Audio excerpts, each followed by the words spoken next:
Do you dream about starting a homestead? Have you thought to yourself that you would like to move to Alaska, buy a piece of property, and live off the land? Don't. Now I know this might be contrary to a lot of public opinion. Alaska in the media, on television, it's the last frontier. It's like the best place to go and live off the land, right? In this video, I'm gonna give you 6 reasons why you should look somewhere else if your dream is homesteading. This is a hard video for me to make. I loved Alaska, and I don't want to discourage anybody who wants to add to the agricultural scene in Alaska because it's so important and it's a wonderful place. But if we're talking about someone who's got a homestead dream and they're trying to pick one location to go to, well, maybe the data that I share in this video will convince you, like it's convinced me, that Alaska shouldn't be your #1 choice for a place to go to if you want to live off the land. Going out to milk the cow right now. Yeah. Beautiful, beautiful sunny day, goodness. Yeah, beautiful sunny day. We've been homesteading for the last 15 years now. Homesteading means a lot of different things over the course of history, different things to different people. So what do I mean when I'm talking about homesteading? Homesteading originally was where you would go and you would live off the land, and if you stayed there and survived off that land, you would actually get that land for just a small fee, filing fee. In Alaska, you could homestead and get free land. Right up until the 1980s, there were still people who were getting land for just the processing fee if they could prove that they were living off that land for a set amount of time. That's where the term homesteading originated. But nowadays, when people talk about homesteading, there's no more homestead acts, nobody's getting free land. It means something different. What most people think of nowadays when they think of homesteading, come on girl, it's living off the land. She did not want to wait. All right, we got your food, come on, back in.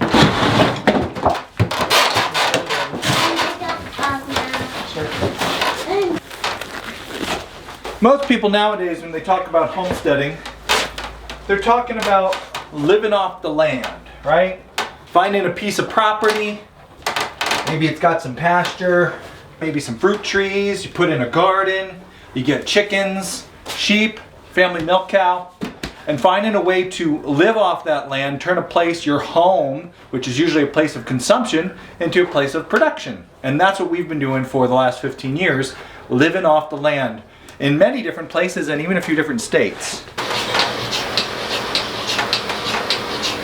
If you want to find a piece of property and get those animals and live off the land, I'm not saying that nobody lives off the land in Alaska. That's been happening since people first arrived in the land that we now call Alaska.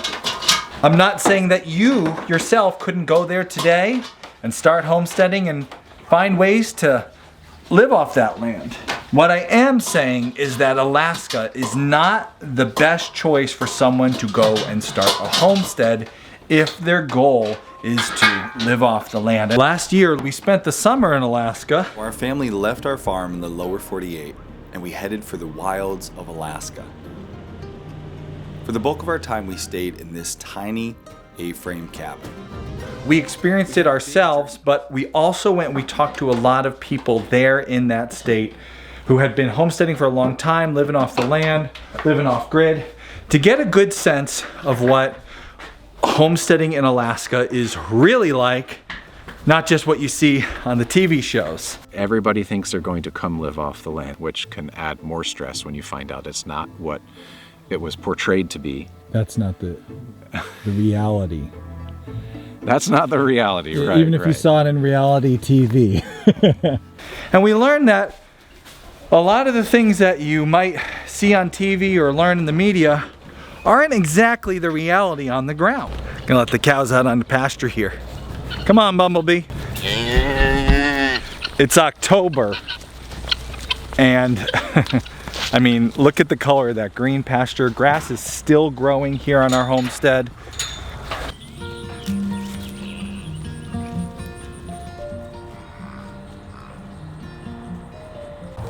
Now, I have spent a summer homesteading in Alaska, but I know that's not a lot of time at all, right? So here's some really good data to back up this claim that it's not a good place to go to live off the land. For agriculture in general, Alaska is actually one of the states with the least amount of agriculture. Every couple years, the USDA will do a census of farms.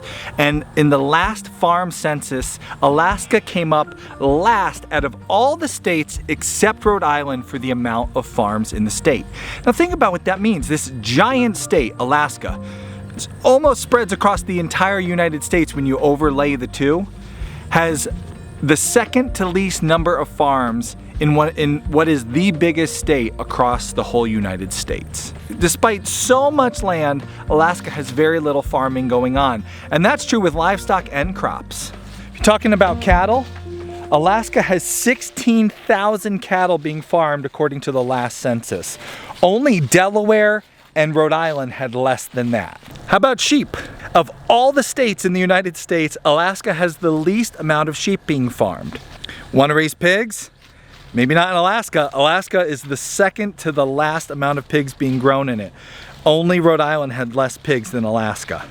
Maybe you're thinking, you know what, livestock's not for me, I just want to go crops.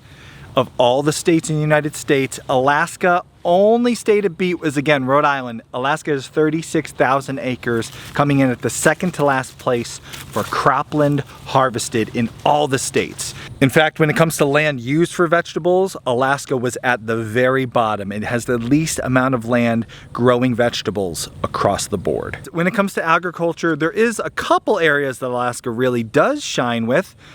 Birch syrup. It's definitely the #1 producer of birch syrup in the United States. So if that's what you want to farm or homestead with, birch syrup, there's always that. Now I know what some of you frontiersmen are saying right now. What about the moose? What about the salmon? We can forage all the berries. We're going to talk about that towards the end of this video because that's definitely a part of homesteading in Alaska. But when it comes to agriculture, the agricultural numbers for such a huge state are very, very small. Now maybe you're thinking, of course the numbers in agriculture are low in Alaska because there's not a lot of people in Alaska. That's probably a factor. Alaska has almost the lowest population in the United States. But then there's Wyoming.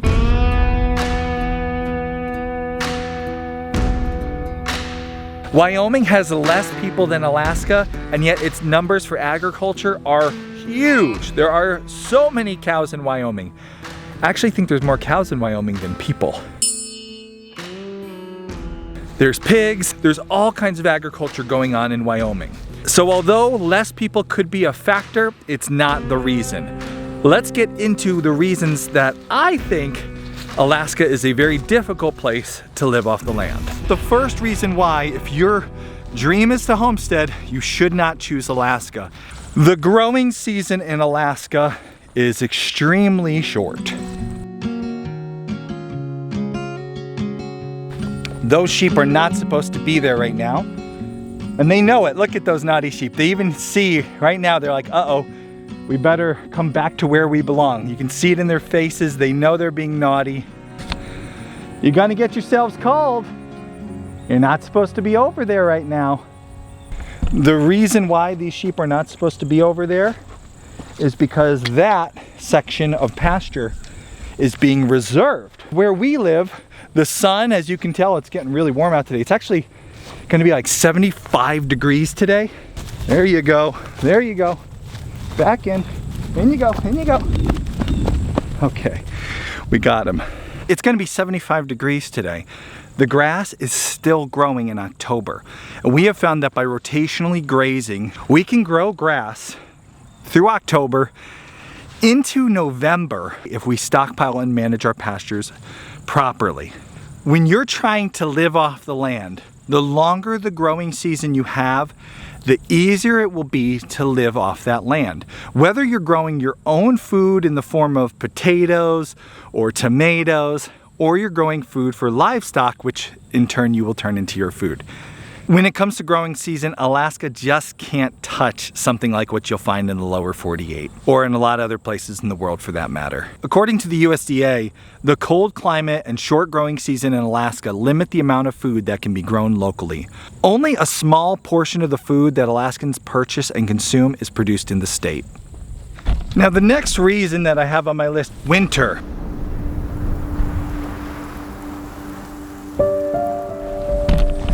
And maybe you're thinking, Ost, short growing season, winter, that's the same thing, right? That's the same problem.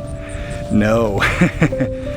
For some of us in the lower 48 and other places in the world, winter is kind of just the time where the pasture isn't growing.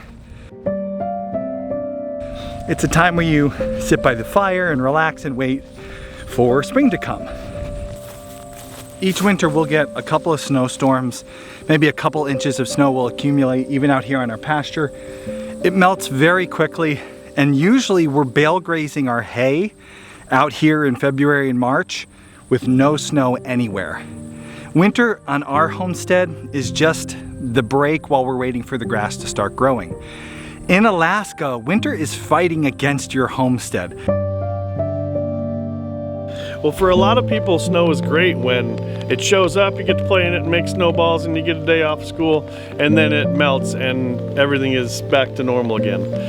Up here, it creates a new normal because it means that that snow needs to go somewhere, and just because you've shoveled the snow or you've plowed the snow doesn't mean it's gone away. You haven't removed the snow, you've just moved the snow. I was talking to my friends from Flat Tire Farm. They got a great YouTube channel all about homesteading in Alaska. And they were explaining to me how hard winter in Alaska can be, because I have never spent time homesteading in Alaska during winter. Where I'm standing right now, this is what I call a snow dump. This whole area is open with the exception of the big ginormous plow. And the reason this whole area is open is because this is a designated place where I can pile snow 7 feet high and 30 feet deep, and hopefully that'll last me for the whole winter. So you can't just remove the snow, you have to think about moving the snow. Winter is actually fighting against you. The cold temperatures can wind up killing animals, destroying infrastructure. Now what I have here behind me, it was a nice reinforced metal Quonset hut, fabric Quonset hut, that we turned into a hoop house. However, the snowfall became too much, we couldn't get to it to keep the snow off, and the weight of it crushed it. Winter on your homestead is more work, not less. Not to mention that the length of a winter, like what you get in Alaska, a very long winter, it's that much more time you got to spend hay feeding your animals, supplementing their diet. They're not out on pasture. So in addition to there being more work, there's an added expense. Crystal and Reeve have an awesome YouTube channel where they share all kinds of great advice about homesteading in Alaska. If you want to learn more about what you do to survive winter in Alaska, they just made a video all about that. I'll have a link in the description of this video so you can check that out when you're done watching this video. And that brings us to the third reason why homesteading in Alaska is just way harder than in so many other places, and that is the cost. The cost of really everything. Because Alaska has such a short growing season, a lot of livestock food and a lot of people food has to be grown out of state and shipped in. According to the USDA, most of the food purchased in the state is imported, and communities must rely on long supply chains to receive food. Parts of Alaska have the highest food insecurity rates of all the United States. So of course the food that you're going to produce is going to cost you more to produce.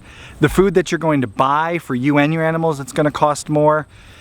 Everything else too, all the goods and services that you need to have are going to cost more because the cost of living is just more in Alaska because it costs more to get everything there. So whether you're buying building materials or hay, whoa, or goats, you're going to spend more money than you would in other places in the lower 48. When I was talking to Crystal and Reeve about the cost of hay, I almost gave them a heart attack when I told them what we pay for a round bale of hay compared to what they pay in Alaska. So, what about hay? Hay, square bale?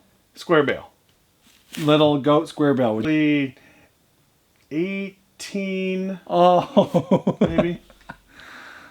Why? $5. No! Serious? Yeah, $5. Oh my gosh. That's a huge increase in cost, and don't forget, you're going to be hay feeding a lot more because of that shorter growing season. Maybe you think to yourself, that's all right, I'll find some cheap land in Alaska. They're practically giving this stuff away up there, right?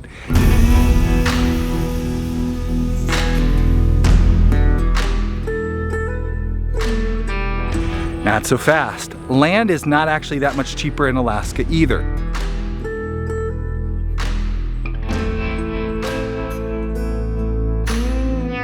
Now, don't get me wrong, you can find some cheaper land in places, but if it's cheap, there's usually a reason why. We've been shopping for land for decades. We're always looking for a new piece to add to the family farm or a place to go for a hunting lease.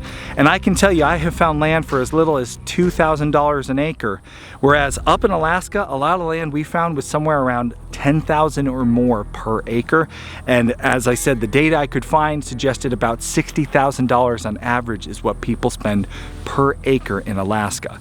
Now, there are places in the United States that it's a lot more than that, but on average, there's also a lot of places where you can find much cheaper land. Some people who dream about farming and homesteading, living off the land, they want to do everything themselves. They want to go out and rotationally graze their animals, and they want to milk the family milk cow, and when it's butcher time, they want to take the lambs or the beef cows or whatever they're eating, and they want to butcher it themselves. That's what we do here on our homestead. We milk our own cows, we rotationally graze our own animals, and we butcher everything ourselves. We've in fact been providing all our family's meat. It's been about 7 or 8 years since we needed to buy any meat. We do beef, we do lamb, we do pork, we do chicken, we even do goat once in a while if my daughter lets me. But not everybody wants to or is able to butcher all their own meat. Some people aren't equipped for that. And that brings us to the next reason why homesteading in Alaska could be particularly extra difficult. The support systems that you'll rely on, veterinary services, butchers, meat processing facilities, there's less of those, especially per acre or per mile in Alaska, than you'll find in other states. If I want to take one of these sheep, or maybe this annoying goat, if I wanted to take him to the butcher today, I could drive 15 minutes and find a butcher on either side of me who would process these animals. If I needed a vet to come out, I could find a vet who would come to the farm. It would take them a half hour to get here. That is not going to be the case in the last frontier. There are 5 USDA inspected meat processing facilities the last time the USDA updated their website. There may be more, there may be less. I know one just closed down recently. Now, there are a lot of custom cutting facilities and people who can help you out. I'm not saying it can't be done or you can't find a place. It's just going to be harder to find one, especially depending on where you're located and how far you are from more major city or area where a lot of people live. One thing that you always have to think about, especially when you got cute little calves like that running around, is predation. And you can see here on our homestead we have a high tensile fence. We have this high tensile perimeter fence which our animals are in most of the time. That combined with our livestock guardian animal and our other dogs on the property, we don't have too much a problem with predators. But if you want to talk about predators, Alaska, well, they have the predators. They have wolves, wolverines, every kind of bear you could imagine. Maybe not panda bears, but grizzlies, black bears, Kodiak bears. Even in a couple remote places, you'll find some polar bears. Eagles. When is the last time you worried about an eagle swooping down and taking away one of your goats? That can happen in Alaska. Hi, Blue. Even the prey animals in Alaska can kill you. Moose, technically a prey animal, more deadly than the bears in Alaska. Not only could a moose kill you, but it definitely, and it actually happens a lot, could kill your dog, your livestock guardian dog, your pet dog. It can mess with your fencing on your homestead, definitely affect your crop production. The fact is, you're gonna have to worry about a lot more predators if you're in Alaska. Now, of course, there are places in the lower 48 that have grizzly bears. Even here where we are, we have big black bears, but Alaska has all the big predators, all the scary predators. And this is a problem for homesteads and farms. This is something that they have to deal with, they have to manage. Maybe you think to yourself, Aust, I understand it's a harder place, it's the last frontier, but it's worth it to get away from all the rules and the regulations and all the red tape that you have to deal with in the lower 48. Again, don't let myths or fantasies sweep you off your feet. Do your research, because depending on where you go in Alaska, you actually may find you have more red tape than where you currently are living. There may be more rules and regulations. This is something that shocked me. A lot of places where you'll find homes and property in Alaska are in subdivisions that was bought up just hundreds and hundreds of acres and then subdivided, and there will be special rules for that subdivision, and you'll find these in the covenants. I was blown away how many pieces of property in Alaska had covenants that said you couldn't have livestock, you couldn't have chickens, or you could have 10 chickens and 2 goats and that was it. You couldn't have dogs. A lot of the locals will tell you, and I do believe them, that you know what, the covenants are there and they're not enforced. I do believe that. However, if you are buying a property for the sole purpose of living out your homestead dream, and the covenant is there that says you can't have chickens, maybe nobody enforces it and you're fortunate and you get to do your homestead thing. But it only takes one grumpy neighbor to go down and get that enforced and ruin your homestead dream for that property. So while yes, there might be less red tape depending on where you go, that could be true in any of the lower 48. Maybe not any. I mean, I'm sure if you go to New York or California, you're probably not, there's going to be lots of red tape everywhere. But depending on the state and the area you live in your state, you may find where you currently are living has less red tape than certain places in Alaska. That will be spot specific, place specific, property specific, but don't think just because you run off to Alaska, you're leaving all the rules and the regulations behind. They're up there too. The fact is, no matter where you go, they're everywhere. For a lot of people, the homestead dream does revolve around the barn, milking cows, pasturing sheep and goats. However, there's a lot of us who also like to look to the woodlands around our homestead to feed our family.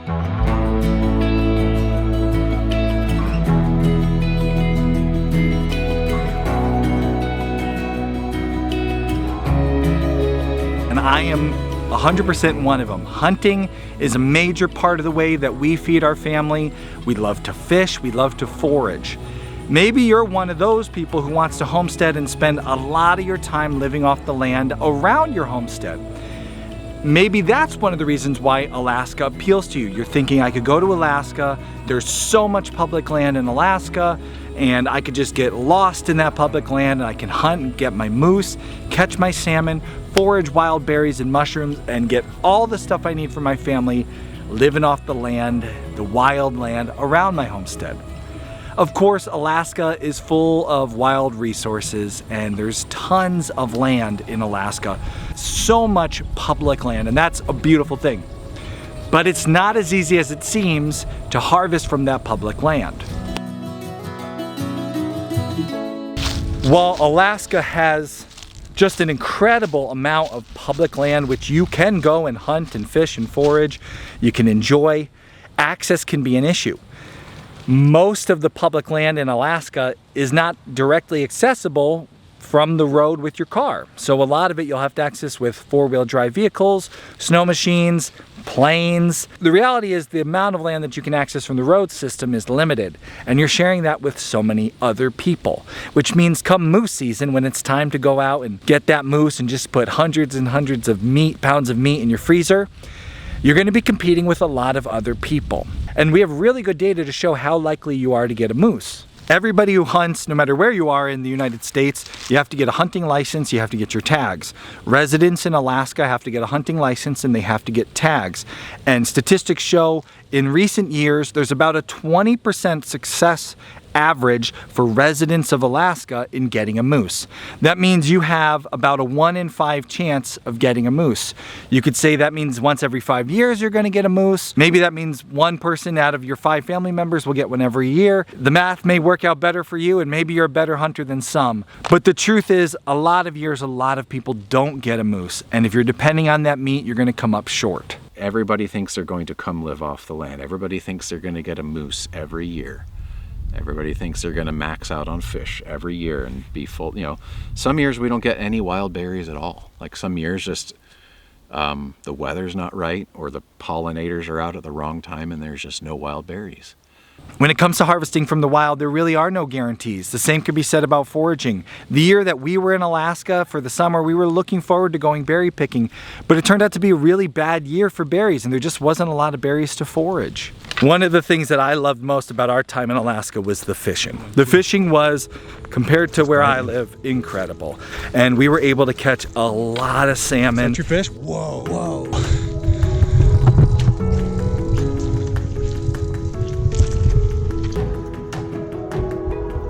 Get him in this pot. I can get him in this pot. You got it, son.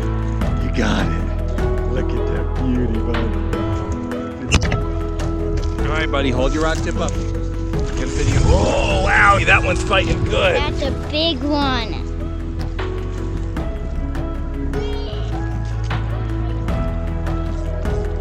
There we go. Look at the size of that. Literally, Daddy, last night, 1 year and a couple months later since we left Alaska, I just ate the last of our wild Alaska salmon. It was incredible, it was delicious, and now I gotta go back to catch more. So I'm definitely planning on going back. Don't get me wrong, don't let this video fool you. I loved Alaska. It is a place that is very dear to me. But now, can you live off the fish? Are there that many fish? Of all the resources that you can harvest in the wild, it did seem from the people I talked to and the things that I saw that the fish was the most dependable resource for the most people. Alaska residents can do what's called dip netting, which they go out with a big net into the waters and they just scoop up. And depending on how many people are in your household, you can scoop up 20, 50, 75 salmon, and that can last a family a long time. And when you look historically at Alaska, and we're talking like thousands of years, all the peoples of Alaska have primarily existed living off of fish and off of the sea, and it is an incredible resource. But even that can get tricky. Sometimes certain runs of salmon get shut down. There's management on your local river. Where we were when we were in Alaska, the river that was closest to us got shut down for king salmon. It got shut down a few other times. So although we were able to catch a lot of salmon, and again, we weren't residents, we couldn't go dip netting, there's still going to be some times where you're not catching as much fish, you're not getting what you expected. You can still get a lot of salmon, but it might not be as much or exactly what you were hoping for.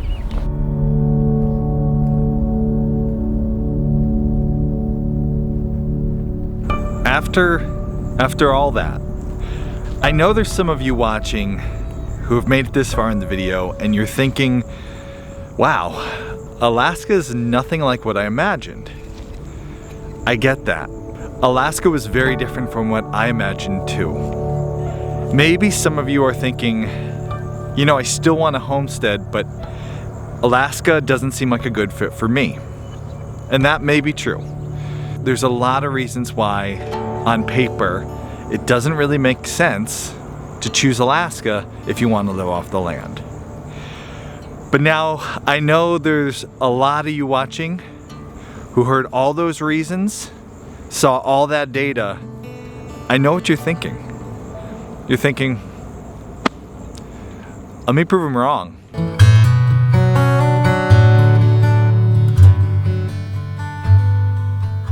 I know it's hard. I know winters are long. I know the cost of living is crazy. Bears, they're terrifying. But I still want to go. I still want to try. There's no place in the world like Alaska. It's special. There's something about it. To be able to stand on the shores of the sea and look up and see snow-capped mountains, whales and dolphins playing in the bay. To watch your kids cast their fishing poles from the shore and reel in giant salmon. A place you can drive down the road and see black bears and moose. Oh, that's a great shot. Wow, that's great footage, bud. There is something really special about Alaska. And that's why I think, despite the fact that it is so hard to homestead there, that it's such a difficult place to live off the land, there's some people who hear that call and just have to try, have to give it a shot. Yep. I get that too.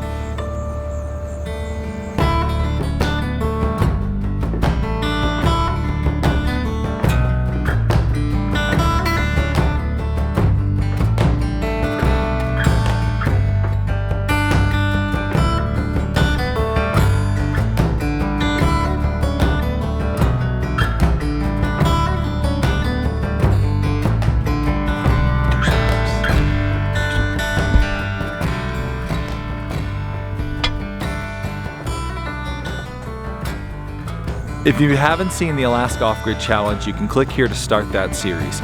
We went to Alaska, we lived there off-grid on a homestead for the summer. We learned just how hard it can be living off-grid on a homestead in Alaska, and honestly, it only made me want to do it even more.